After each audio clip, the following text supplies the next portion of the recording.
Kuwa gatandatu tariki 20 Gashyantare 2021 nibwo hatangajwe urutonde rw'abakobwa 37 bahagarariye intara zose n'umujyi wa Kigali mu irushanwa rya Miss Rwanda rya 2021 ryari ryiyandikishijemo abarenga 400. Irushanwa rya Miss Rwanda rikunze kwitabirwa n'abakobwa bafite ubumenyi mu bijyanye no kumurika imideri. Inako byagenze muri uyu mwaka kuko mu babashije kubona itike yo guhagararira intara zabo n'umujyi wa Kigali harimo abasanzwe bamurika imideri by'umwuga. Urutonde rw'abakobwa bahagarariye umujyi wa Kigali harimo Tarisheja Morela, umukobwa uzwi cyane mu bamurika imideri mu Rwanda ndetse wanatangiye kwinjira mu ruhando mpuzamahanga. Isheja w'imyaka 19 yatangiye ibijyanye no kumurika imideri afite imyaka 15 y'amavuko. Muri 2018 bw'uyu mukobwa yashimwe na societe zikomeye z'abamurika imideri zirimo Supreme Paris yo mu Bufaransa, Woman Milano yo mu Milk Model Management yo mu Bwongereza, Irondre ndetse na Two Model Management yo muri Espagne. Mu ntangiriro z'umwaka wa 2019 Isheja agiye ku mugabane w'Uburayi gukora igeragezwa muri aya masosiyete ryamaze amezi 3. Nyuma yo gutsinda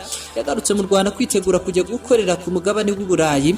Umwaka ushize ubwo yarahamagawe ngo ajye gutangira akazi kuko hari inzu nyinshi zitunganya imideri zari zamaze kwifuza ko bakorana. Icyorezo cya COVID-19 cyahise kimwitambika. Kugeza ubu uyu mukobwa abarizwa muri We Best Model Management nka societe mureze kuva mu bwana bwe. Kabano Frank n'umuyobozi wa We Best Model wabwiye itangazamakuru ko uyu mukobwa aramutse yegukanye ikamba rya Miss Rwanda rya 2021 yaba ari amahirwe adasanzwe abonye yo kugaragaza ibyo ashoboye. Kubijyanye no kuba aramutse yegukanye ikamba bitamwicira gahunda yo kujya gukorana na societe zari zamushimye. Kabano yavuze ko nta gahunda n'imwe yakwangirika kuko byose bituruka mu biganiro hagati y'impande zombi.